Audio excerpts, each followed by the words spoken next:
Hi, welcome to HowtoDandD. My name is Fred Wheeler and today I want to talk about Dungeons and Dragons, and it's not necessarily Dungeons and Dragons 5e, it could be any version of Dungeons and Dragons. What I want to talk about is the golden rule. That's the rule that says the one with the gold makes the rules. No, it's actually not that rule. Although, unfortunately, I feel like this particular meme is...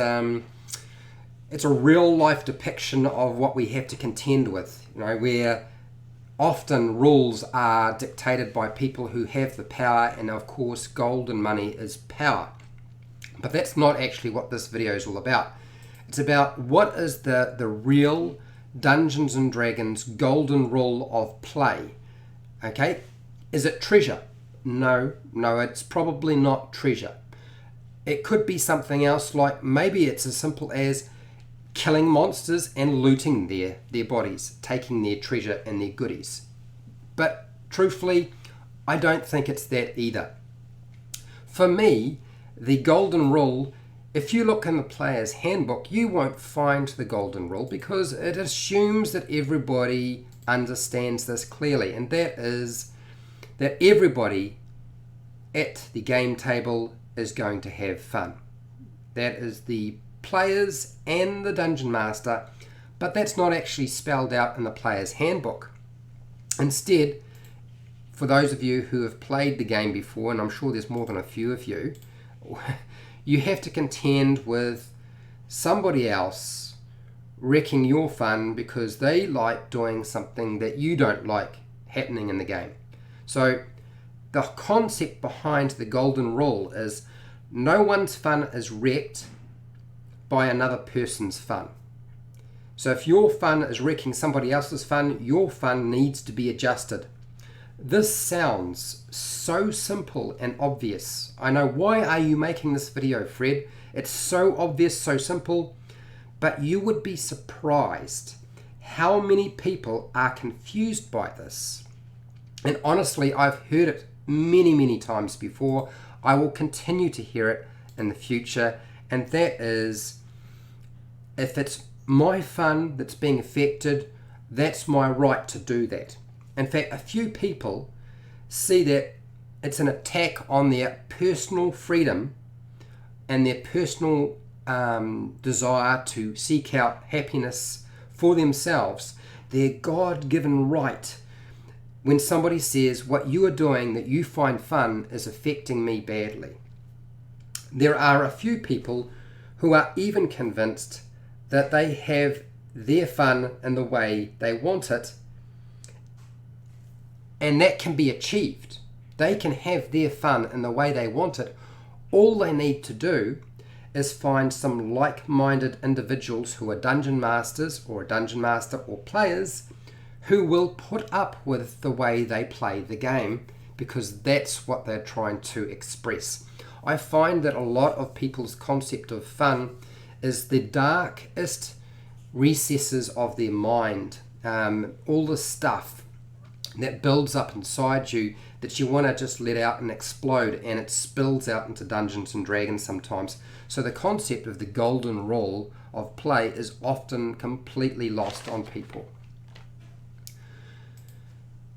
There are times when we think something is fun, but it's simply just antisocial, and people should not be expected to put up with dick behavior.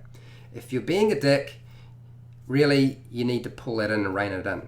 And of course, you don't need to listen to anything I'm saying.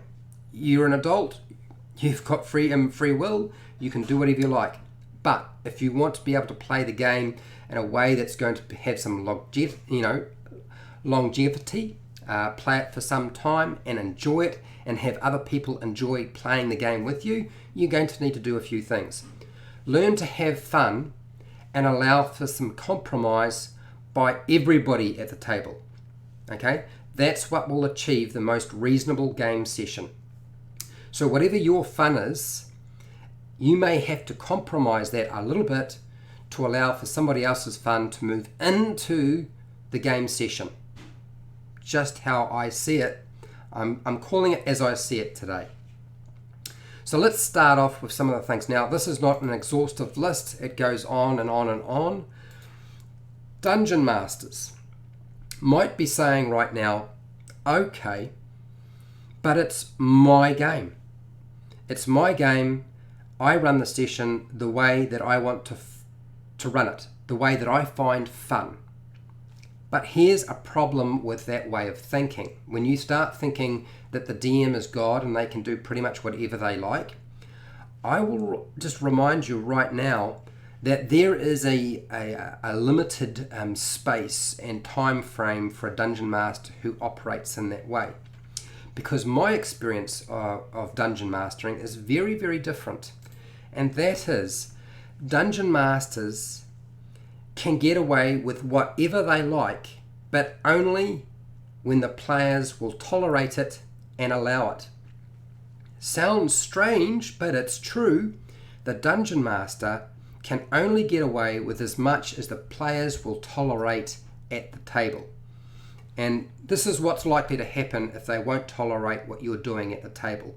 I don't care what it is. That's actually unimportant because everybody is different. They can leave. That's one obvious response to the way that you're dungeon mastering. They can stop playing Dungeons and Dragons forever. And if that ever happens, I hope that you feel horribly guilty if you ever find out that took place. Or they might actually become a dungeon master themselves because they didn't like the way you dungeon mastered. And if the other players are unhappy at your table, they might actually poach and take your players to their game as well, maybe only a few, or maybe the entire table. I've seen it happen before, it can happen. So when you start thinking as a dungeon master, look, it's my game, I'm going to run it the way I am, well actually, no, you will have to compromise, just like the players will have to compromise, because you've got to have fun, but they've got to have fun, and if you don't compromise, there's going to be some issues. So don't worry about thinking I can play the DM card of I am God, because it doesn't work. When we get to players might be saying to themselves, now I hear this one a lot, I am only doing what my character would do. Now, that's quite bizarre as a statement. I've heard it many times, and when you hear it, you start thinking, I feel like there's something wrong with the rationale behind that, but I just can't put my finger on it. What is it? I am just doing what my player would do, even if it disturbs the group and is considered dickish. That's the excuse and reason. I find that bizarre, because what you're saying essentially is, whether you realize it or not, your argument is that a fictional character is responsible for the actions that others dislike or are getting upset by, or don't find fun and enjoyable. Yet you are the person who created that character or selected that character to play, and there's absolutely no one else but you controlling that character. So not only did you create that character or select it, you are the one who's controlling it. So you have a say about what that character will do. It's the most ridiculous argument I've ever heard, and I feel a well-up of pity for people who think that that is the rule that will work in terms of any kind of gameplay. It's bizarre. So the golden rule, let's spell it out. The golden rule applies right across everything, whether it be Dungeons and Dragons or anything else in your life. And there's only one golden rule as it happens, and that golden rule is this one. Treat other people like the way you would like to be treated, with respect. Okay? Treat other people the way you would like to be treated. It's very, very simple. It doesn't get any more complicated than that. That's all this video is about. Nothing more. I didn't really want to get into a whole lot of stuff today, but I did feel like it was one video that was not on YouTube and it needed to be done. So the golden rule has been talked about.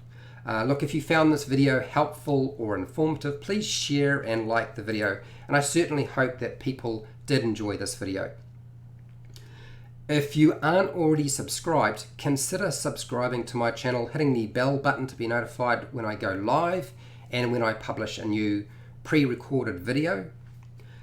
If you want to support my channel, you supported my channel by sitting through this video right now, and I do appreciate it.